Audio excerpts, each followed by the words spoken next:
নমস্কার, কালচারাল টকিজের এক নতুন পর্বে আপনাদের সবাইকে স্বাগত। সম্প্রতি অনিক ও মধ্যমগ্রাম গঙ্গা যমুনা নাট্য উৎসব কমিটির আয়োজনে মধ্যমগ্রাম নজরুল শতবার্ষিকী সদনে অনুষ্ঠিত হয়ে গেল গঙ্গা যমুনা নাট্য উৎসব 2025। চলুন দেখে নেওয়া যাক এই অনুষ্ঠানের কিছু ঝলক।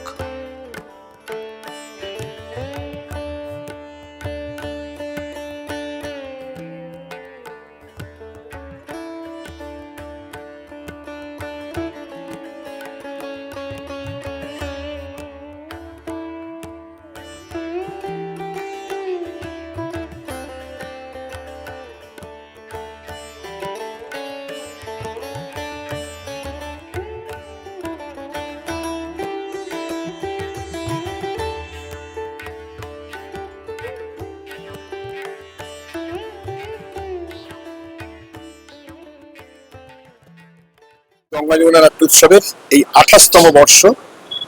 আজকে এই উৎসবের প্রথম পর্যায়ে মধ্যমগ্রামে নজরুল শতবার্ষিকীর সদনে এই উৎসব শুরু হচ্ছে। মধ্যমগ্রামের যে উৎসব, সেই উৎসবের বৈশিষ্ট্য হলো জনপ্রিয়তম নাটকগুলোকে নিয়ে এসে এখানকার মানুষকে দেখানোর একটা সুযোগ করে দেওয়ার জন্য আমরা এই মধ্যমগ্রামের উৎসবটা করি, গঙ্গা যমুনা উৎসব। এবং এখানে মধ্যমগ্রামের যে সমস্ত নাট্যমোদী মানুষ আছেন, তারাই এই উৎসবের দায়িত্বটা নিয়ে তারা কাজকর্মগুলো করেন। প্রথম থেকে শেষ পর্যন্ত তারাই সমস্ত দায়িত্বটা নেন। সুতরাং মধ্যমগ্রামের নাট্যপ্রেমী যে সমস্ত মানুষ আছে, মধ্যমগ্রাম গঙ্গা যমুনা নাট্য উৎসব কমিটির নামের সঙ্গে মধ্যে তারা যুক্ত আছেন, তারাই এই উৎসবটা পরিচালনা করে। এবারে উৎসবে আজকে 19 তারিখে শুরু হচ্ছে, উৎসব চলবে 26 তারিখ পর্যন্ত। এই 19 থেকে 26 এই 8 দিনে 8টি জনপ্রিয় নাটক এই উৎসবে দেখানো হবে, উৎসবে মঞ্চস্থ হবে। এখানে প্রথম নাটকটি আজকে যেটা হচ্ছে উদ্বোধনী অনুষ্ঠান হিসেবে, যেটা উদ্বোধনী নাটক, সেই নাটকটা হচ্ছে টিনের তলোয়ার। মুখোমুখি প্রযোজনা, টিনের তলোয়ার উপলক্ষে টিনের তলোয়ার। আজকে উদ্বোধনী দিবসে উদ্বোধন করবেন, এই উৎসবের উদ্বোধন করবেন আমাদের অভিনেতা, প্রিয় অভিনেতা শ্রী শঙ্কর চক্রবর্তী, যিনি এই নাটকেও অংশগ্রহণ করছেন। আগামীকাল অনিকের প্রযোজনা অত্যন্ত জনপ্রিয় নাটক আক্ষরিক এখানে মঞ্চস্থ হবে। 21 তারিখে আছে সুন্দরমের নাটক লাহোর 1947। তারপরে 22 তারিখে হচ্ছে এই একটা নাটক, এটা হচ্ছে আমাদের গ্রাম বাংলায় বাউরিয়া হাওড়ায় তাদের চিত্তপট নাট্য দল, চিত্তপট বাউরিয়া, তাদের নকশি কাঁথার মাঠ। এটা আমাদের কাছে মনে হচ্ছে আমাদের মানুষের কাছে একটা নতুন ধরনের অভিজ্ঞতা নিয়ে আসবে। অখ্যাত একটি দল খ্যাত হতে শুরু করেছে এবং তাদের অসম্ভব ভালো একটি নাটক নকশি কাঁথার মাঠ, সেটা হচ্ছে 22 তারিখে। 23 তারিখে আছে মেঘনাথ সাহার জীবনী অবলম্বনে নাট্য আননের নাটক মেঘনাথ। 24 তারিখে আছে সোজনবাদিয়ার ঘাট, নয়ন আটুয়ার, গৌতম হালদারের নাটক সোজনবাদিয়ার ঘাট। তারপরে আছে ওয়ার্ল্ড রেকর্ড সৃষ্টি করা একটি নাটক গরুর গাড়ির হেডলাইট। আমার ছোটবেলা থেকে এই গরুর গাড়ির হেডলাইট আমি দেখে আসছি, এখনো সেই গরুর গাড়ির হেডলাইট চলছে। 25 তারিখে গরুর গাড়ির হেডলাইট, এটা হচ্ছে নটসেনার। এবং 26 তারিখে বরানগর ভূমিসূত তার প্রযোজিত নাটক অশ্বক্ষুরের ধুলো। এই কটি নাটক নিয়ে প্রথম পর্যায়ের এই যে গঙ্গা যমুনা নাট্য উৎসব এখানে আজকে শুরু হলো। মোটামুটি দর্শকদের যা আগ্রহ, যা আমরা দেখছি, তাতে করে আমাদের আশা যে প্রত্যেকটা দিনই হাউসফুল শো হতে চলেছে। এটাও একটা ভালো দিক, শুভ দিক। নাটক মানুষ নাটক দেখতে আসছেন, এটা একটা নাটকের নাট্যকর্মীদের কাছে অত্যন্ত একটা আনন্দের খবর। আশা করছি এই উৎসব সফল হবেই। আজ 2025 মধ্যমগ্রাম গঙ্গা যমুনা নাট্যোৎসবের প্রথম দিন। বিগত বছরগুলোর মতো মধ্যমগ্রাম এবং সন্নিহিত অঞ্চলের মানুষের সক্রিয় অংশগ্রহণে আমাদের এই নাট্যোৎসব বেশ কয়েক বছর পেরিয়ে এসেছে। আজ তার প্রথম দিনের অনুষ্ঠান আমরা শুরু করব দুটি উদ্বোধন সঙ্গীতের মাধ্যমে। আমার সোনার বাংলা, আমি তোমায় ভালোবাসি। আমার সোনার বাংলা, আমি তোমায় ভালোবাসি। চিরদিন তোমার আকাশ, চিরদিন তোমার আকাশ, তোমার বাতাস আমার প্রাণে। আজ 19শে ডিসেম্বর, ঠিক এক মাস আগে অর্থাৎ 19শে নভেম্বর এমন একজন মানুষের 100তম জন্মদিন গেছে। বিখ্যাত সুরকার, গীতিকার, কবি, শিল্পী সলিল চৌধুরী।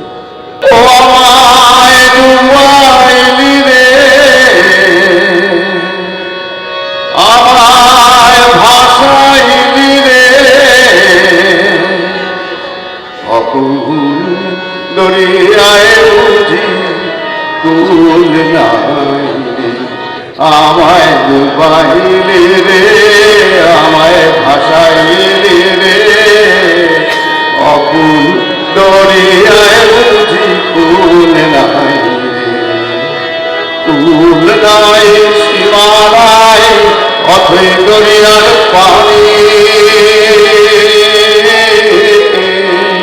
কুল নাই সীমানায় অথই দরিয়ার পানি।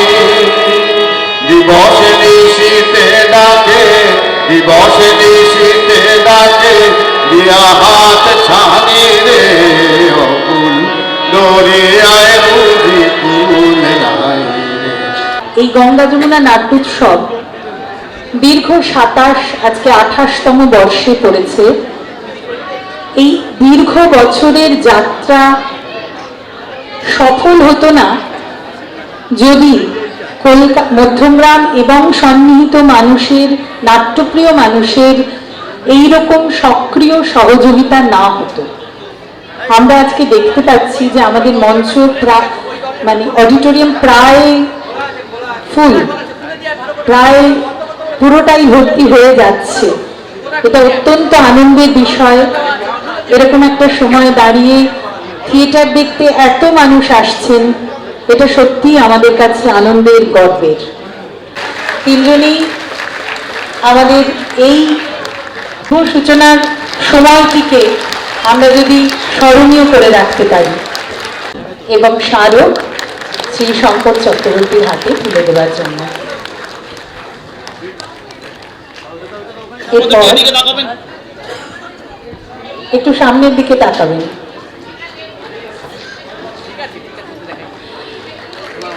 দেবযানী দাশগুপ্ত, অনিকের যুগ্ম সম্পাদক শ্রী অভিজিৎ সেনগুপ্তর হাতে পুষ্পস্তবক এবং স্মারক তুলে দিলেন। অভিজিৎ সেনগুপ্ত মহাশয় অলোক সাহার হাতে, মাননীয় অলোক সাহার হাতে পুষ্পস্তবক এবং স্মারক তুলে দিচ্ছেন। 28তম বর্ষে পড়লো এই অনেকের গঙ্গা যমুনা নাট্যোৎসব। চলবে এটা 26 তারিখ পর্যন্ত। আজকে প্রথম দিনেই আপনারা দেখতে পাবেন উৎপল দত্ত রচিত নাটক, আপনারা সবাই জানেন, টিনের তলোয়ার, যার মুখ্য ভূমিকায় রয়েছেন দেবশঙ্কর হালদার। আমরা নাটকটা আসলে শুরু করব, কারণ আমাদের অলরেডি প্রায় দেরি হয়ে গেছে, আমাকে আবার মেকআপ নিতে যেতে হবে করে। তো এই উৎসবকে আপনারা সাফল্যমণ্ডিত করে তুলুন, কারণ প্রত্যেক দিন আগামী কালই বোধহয় আছে আক্ষরিক, বা এর মধ্যেই আছে আক্ষরিক, কালকেই আছে আক্ষরিক।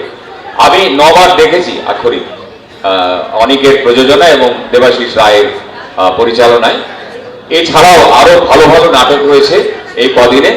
আপনারা এই উৎসবকে সাফল্যমণ্ডিত করে তুলুন, এই বলে আমি আমার বক্তব্য শেষ করছি। ধন্যবাদ। আপনারা আজ থেকে 26 তারিখ অবধি এখানে যে উৎসব চলবে, আজকের মতোই প্রতিদিন প্রেক্ষাগৃহ পূর্ণ করে দিন, এটাই আপনাদের কাছে আমাদের অনুরোধ। প্রতিবার যেরকম হল ভর্তি করে মানুষ আসেন, এইবারও সব দিনে আসুন, কোনো দিন কমাবেন না, লোক প্রত্যেক দিন আপনারা আসুন। 19 থেকে আগামী আজ থেকে 26 তারিখ অবধি এই কথা, এই আবেদন আপনাদের সবার কাছে জানিয়ে আমার বক্তব্য শেষ করছি। নমস্কার। ধারাবাহিকভাবে এত বছর ধরে চলছে এবং সেটা চলছে আপনাদের প্রশ্রয়ে, আপনাদের প্রচেষ্টায়। আপনারা দেখতে আসছেন, তার জন্য অত্যন্ত আনন্দের এবং ভালো লাগার বিষয়। আপনারা হল ভর্তি করে আছেন, আগামী কয়েকটা দিন আমাদের সঙ্গে এইভাবে থাকবেন, এ আশা রেখে আমাদের উৎসব সফল হোক আপনারা সে কামনা করবেন, এ আশা রেখে সকলে ভালো থাকবেন এই প্রত্যাশা রেখে আমি ছোট্ট কথা শেষ করলাম। নমস্কার। এই আমি একটু আগেই দেখলাম এখানে একজন, এই কোথায় গেলেন? যাবো আবার কোথায়? বলছি কেমন লাগলো?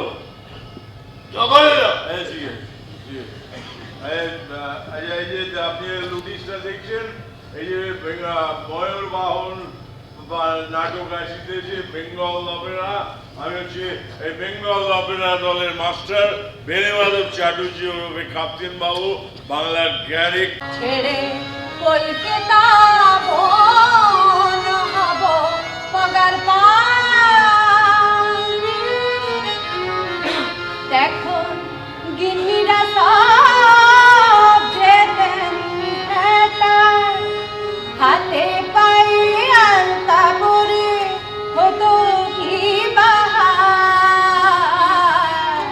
এখন ন্যান হয়ে দেখে না বাংলা খেলা। ভূত যত ব্রহ্মগুণের শিল্পীবর, যাহার শরীলা পাইলা তাহারে তখনই পদ্মদয় লয়ে গড়িলেন বিশ্বকর্মা রাঙা পা দুখানি। ও কি হলো? বিশ্বকর্মার পিঠে পাড়ার ছেলেদের ইট মারলেন। এই সালা যাত্রা বলা মেয়ে ছেলে নিয়ে স্ফূর্তি করছো?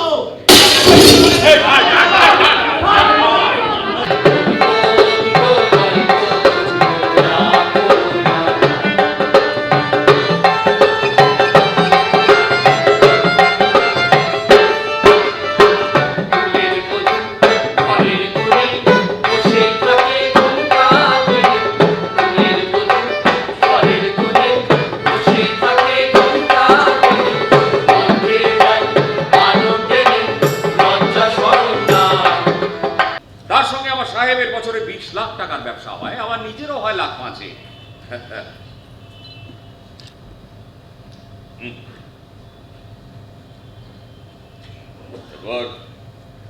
কি শুনছি কাপ্তেন বাবু? কি কি শুনছেন? মানদা সুন্দরী নাকি ভুবন নিয়োগীর টাকা খেয়ে পালিয়েছে। মানে ঠিকই শুনেছেন। ইস, ওকে আমি রাখবো ভাবছিলাম। আমার ধোবা বকুল লেনের বাড়িটা তো খালি পড়ে থাকে, ওইখানে ওকে রাখবো ভাবছিলাম।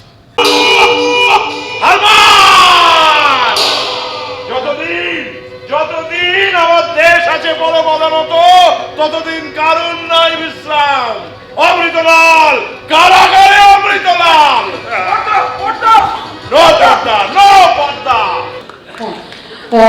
মানুষ যদি আসেন, মানুষ যদি সঙ্গে থাকেন, তাহলে আমরা সব পারব।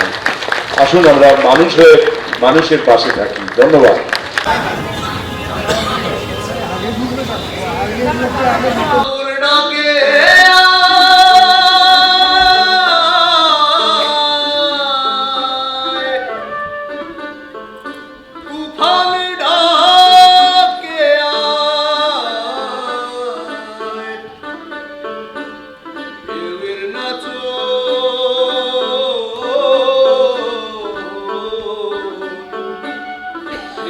নাচন ডাকে যেন অকুল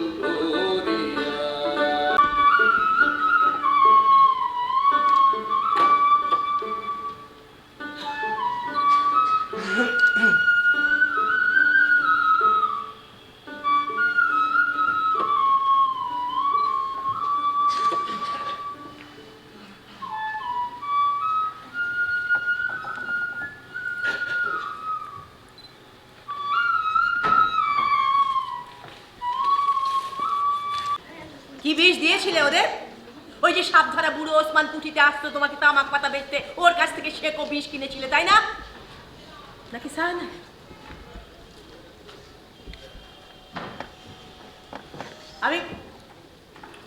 আমি কোম্পানিতে চিঠি লিখবো, ওরা ইনভেস্টিগেট করে দেখবে কি মোটিভ ছিল তোমার, কিভাবে কিভাবে মারা হলো আমার বাচ্চা দুটোকে।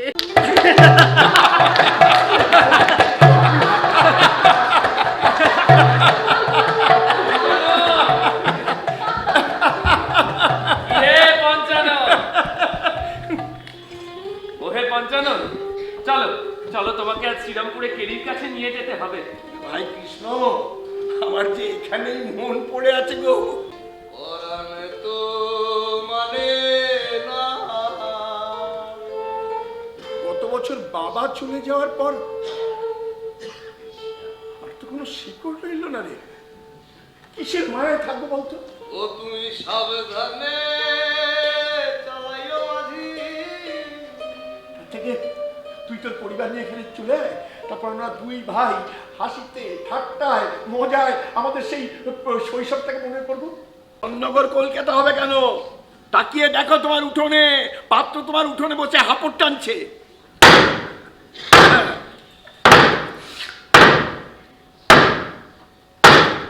মনোহর, মনোহর বলছি আজকে সকাল সকাল আমি একাই সব কাজ ছেড়ে তোমাকে আর কষ্ট করে আজকে পাঞ্চ কাটতে হবে। আমি বরং তোমার থেকে আজকে মেটালের ওপর আনবো না। তুমি এখানে বসো, আমি তোমার হুক আসেছি। তোমাকে তোমার যোগ্য সাম্মানিক আমি কোনোদিনই দিতে পারিনি কর্মকার। আজও এই সামান্য কটা টাকা এর তোমারই প্রাপ্য। এটা তোমার জন্য এনেছি, এটা তুমি রাখো। আগর ডাকে তুফান ডাকে আয়, সাগর ডাকে তুফান ডাকে আয়, সাগর ডাকে আয়, তুফান ডাকে আয়।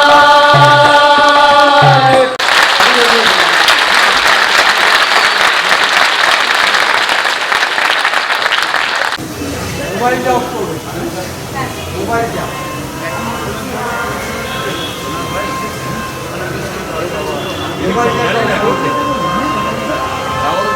মিয়া, এদিকে কারণ ফাটছে আর তোমরা মস্তি করছো। কথাটা চাপ চাপ বলো না। জানার কথাটা হলো যে হাবিলিটা অ্যালট করা হয়েছে, সেখানে একজন বুড়ি থাকে। ঠিক বুঝতে পারলাম না, বুঝলেন? আমি মানে ওখানে মানে হাভেলিটা খালি নয়, তাহলে আমাকে অ্যালট করা হলো কেন? মুসিবতটা ঠিক কি? অ্যালট করা হাভেলিতে এক বুড়ি জাকিয়ে থাকে, বলছে সে যতদিন আছে ততদিন সে কাউকে থাকতে দেবে না। আমার সঙ্গে পুলিশ পাঠান, আমি বুড়িকে তাড়িয়ে ছাড়বো। সে গিয়ে পুলিশে রিপোর্ট করলো, আমি ভারতে চলে যাই। কাস্টোডিয়ান কি করে পারে তার বাড়ি দখল নিতে? এখন তাহলে কি করা যায়? বুড়ি বাড়ি ছেড়ে চলে যাবে, কিন্তু কোনো হই হল্লা হবে না। যাবে গিয়ে ওকে ক্যাম্পে রেখে আসবে। বুড়িকে ডাকি তবে। দাঁড়াও, একটু ভেবে না।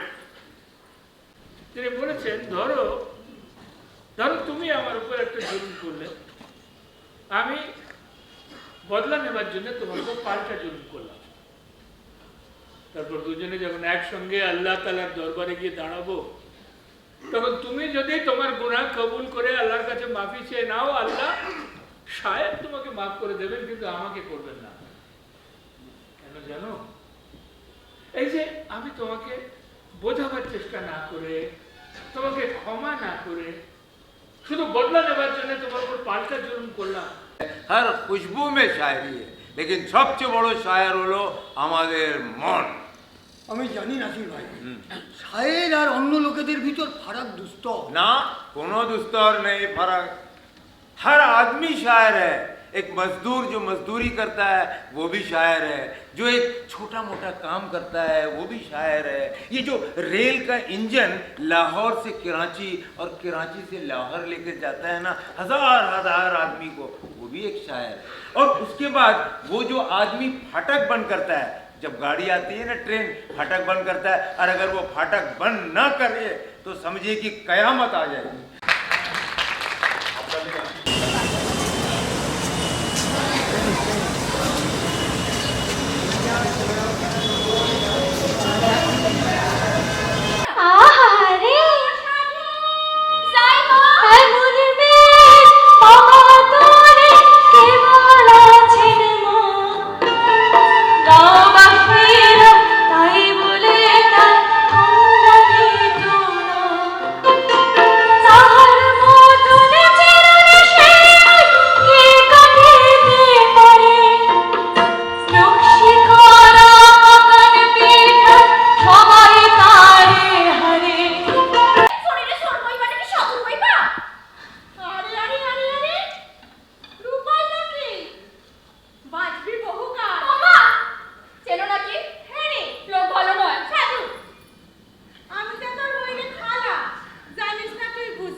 তাইলে জুতা পরে আসো নাই কেন?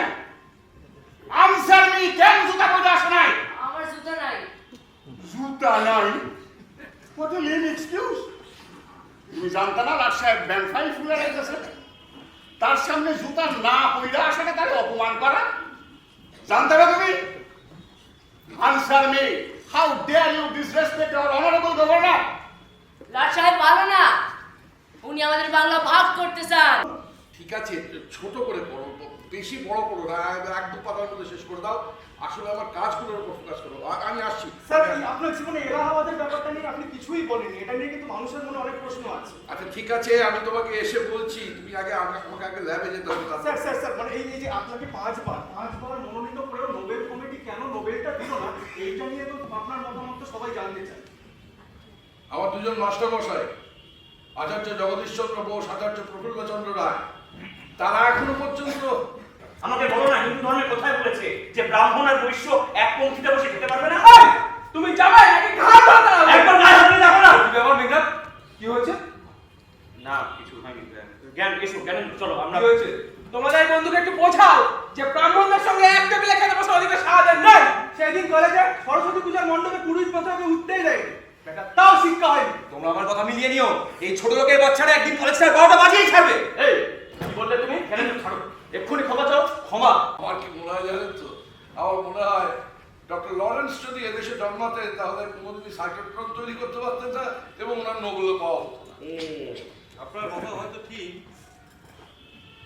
তবে পরিকাঠামো উন্নত করতে হলে উপযুক্ত কারিগরি শিক্ষা প্রাপ্ত করবে। আমার আপনার মতন বেশিরভাগ বিজ্ঞানী হলেন থিওরিটিক্যাল ফিজিক্স।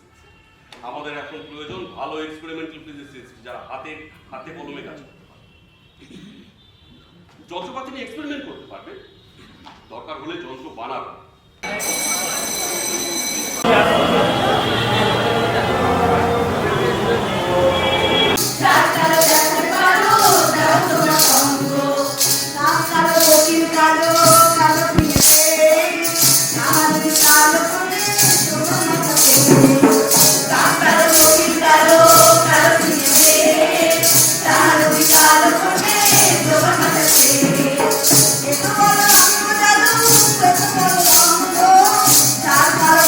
Thank you.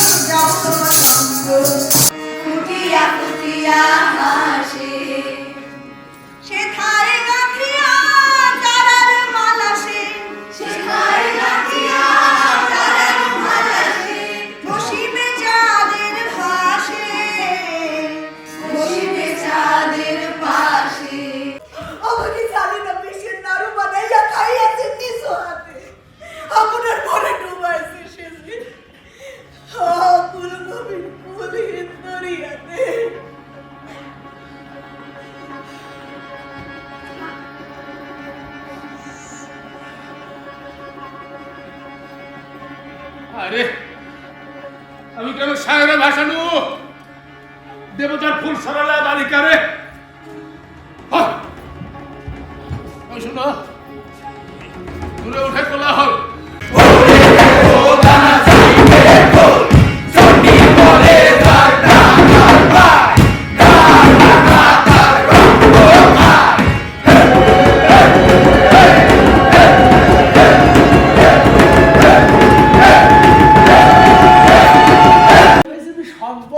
পাখির মতন হয়, হয়তো পাখির মতন এডাল উডাল করি বউ কত কও ডাকে ডাকে পরাণ যাইবে হরি। হতভাগা পাখি সাদিয়া সাদিয়া সাদিয়া পাবে না কুল, আর মুখ পড়া বউ সারাদিন বসে শিকায় তুলিবে ফুল।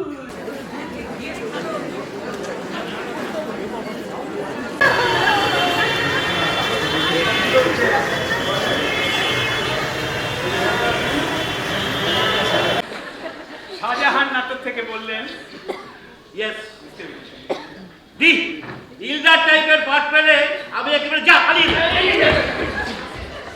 লেগে গেছে না লেগেছে না হাতটা লেগে গেছে, কিছু মনে করো না, বসো। আপনারও লেগেছে বোধ হয় না? না ইচ্ছে করে মারেনি না দাদা, কিন্তু আজ বাংলারই এক যুবতী আমাকে হৃদয় দিয়ে ডাক দিল, ডার্লিং। আবার বলো চুমকি, আবার বলো ডার্লিং। বলি বলি করে তোমায় অনেক কথা বলা হয়নি। বলে দাও চুমকি, বলে দাও। তোমার মনের মধ্যে যা যা আছে আমাকে বলে দাও। তোমার মনে যা কামনা, বাসনা, আশা, আকাঙ্ক্ষা আছে আমাকে হরহরিয়ে মুক্ত করো। তোমার যা বাধা আছে আমাকে বিবৃত করো। আমি হঠাৎ মুখার্জি, আমি যদি সত্যি শক্তির পূজারী হয়ে থাকি, আমি তোমাকে উদ্ধার করবই। হকের ছাড়া দোকানটার জন্য আমি নাটক দেখা বা পড়া একবারও সময় করে উঠতে পারি না। একটাও নাটক দেখেননি? না না, একটাও দেখিনি বলবে ভুল হবে। একবার ছোটবেলায় গিন্নি গিন্নি না পিসিমার করেছে, দুটো কেসতে একটা এই তো সামনে এড়ে দেয়। আমি কি নাটক দেখার পর সময় পাইনি, কেন কেন? শুধু এই ক্লাব আর সে ক্লাব নাটকের পরিচালনা করতে only this club and that club running direction. আর নাটক দেখবেন আমরা ছাড়া নাটক কলকাতা করছি না। এই কথাটা জেনে বলে যায় না। এই যে অতএব বাবু বলি কেমন বুঝছে? আরে আরে বলছু বুঝলেন ওই বুদ্ধের পলাশে এবার সব দেখছি। হয়তো কোথাও উজ্জ্বল দেখেছিলেন তোমার, তারই টানে আসছে জোয়ার প্রেমের তারকা। আমি আর পারছি না গো সইতে এত জ্বালা, প্রতীক্ষাতে রয় সবরই কখন পাবে মালা। সন্ধেবেলা বিজুলিতে আসতে হবে আজি।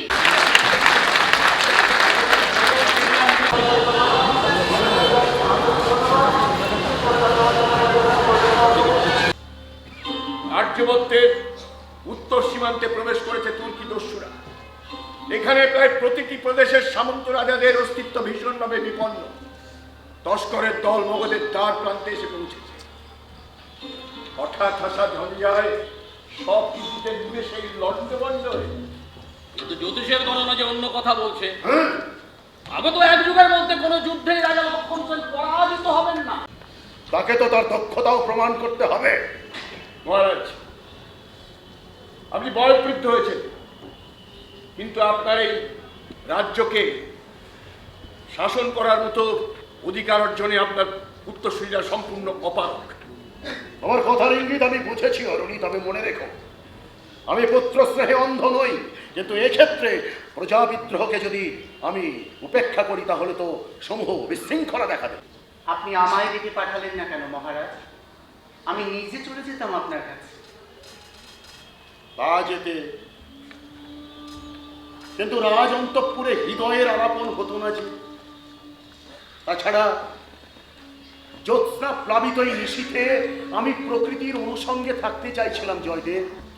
গৌরেশ্বরের রাজসভায় যে কবি পঞ্চরত্নের প্রশংসায় তোমার দাদা কাব্য পংক্তি লিখলেন, তারাই কিনা তোমার দাদার বিরুদ্ধে চক্রান্ত করলো। ওকে ছেড়ে কার কথা বলবো দিদি? উনি কৈলাস কুণ্ডু, মুরারি দত্ত, বল্লভানন্দ, কুমার দত্ত,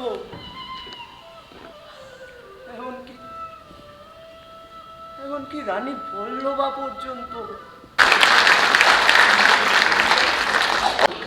আমাদের খুব ইচ্ছে ছিল মধ্যমগ্রাম এবং মধ্যমগ্রাম সংলগ্ন এই সমস্ত অঞ্চলের যে নাট্যমদী মানুষজন আপনারা, তাদের দেখানোর খুব স্বাদ ছিল, খুব ইচ্ছে ছিল ভূমিসূত থিয়েটারের এই নাটকটি। তা সেই আয়োজন আজকে অনেক করেছে। আসলে অনেককে আমি কি বলবো, আমি বারবারই বলি এ কথা, থিয়েটারের কাণ্ডারি বলি। আমাদের যে থিয়েটার, আসলে সত্যি কথা বলতে কি, একজনকে তো কাণ্ডারি হতে হয়, তারপরে সেইখানে তার অভিযাত্রী হিসেবে অনেকগুলো নাটক, অনেক দল, অনেক প্রযোজনা, অনেক অভিনেতা অভিনেত্রী, অনেক আমাদের মঞ্চের পেছনের যে সমস্ত কারিগররা রয়েছে, তারা সবাই বোঝাই করে সেই কাণ্ডারির দিকে আমরা তাকিয়ে থাকি। তা অনেক নাট্য দলটি সেই রকম একটি থিয়েটারের কাণ্ডারি, যারা এই রকম আয়োজন করে থাকেন। আর গঙ্গা যমুনা উৎসব আপনারা জানেন কি বিখ্যাত একটি উৎসব, সেটা শুধু এপারের নয়, ওপারের। মানে আমাদের বাংলাদেশ এবং ভারতবর্ষের মাঝখানে এখন কত লড়াই, কত ঝগড়া চলছে, কিন্তু এই অনেক প্রমাণ করেছে আমরা আসলে বাঙালি, আমরা আসলে বাঙালি। আমাদের শিল্প সংস্কৃতি এর কোনো ভাগাভেদ হয় না। আমি শুধু অরূপদাকে ডেকে নেব, আসলে আমাদের মধ্যে অরূপদাও তো অভিনয় করেছেন, এটা আমাদের বাড়তি পাওয়া। তাই অরূপদাকে একটিবার মঞ্চে আমি একটু ডেকে নেব। আমাদের অশেষ ধন্যবাদ, আমার ব্যক্তিগত তরফ থেকে, ভূমিসূত তরফ থেকে আপনাদের অশেষ অশেষ ধন্যবাদ। ভালো থাকবেন আপনারা। এই 8টা দিন আপনারা যেভাবে সহযোগিতা করেছেন তার জন্য আমরা কৃতজ্ঞ, আপনাদের সেই কৃতজ্ঞতা প্রকাশ করছি। গঙ্গা যমুনা নাট্য উৎসব কমিটি মধ্যমগ্রাম যদি এই দায়িত্ব না নিতেন, এই উৎসব হতে পারতো না। তাদের কাছে আমরা অবশ্যই আমাদের কৃতজ্ঞতা জানাচ্ছি। আজকে উৎসব শেষ হলো উইথ দি হোপ আগামী বছর এরকম একটা দিনে আবার উৎসব শুরু হবে। আগামী বছরের জন্য আপনাদের শুভেচ্ছা জানিয়ে আজকের মতো শেষ করছি। ধন্যবাদ।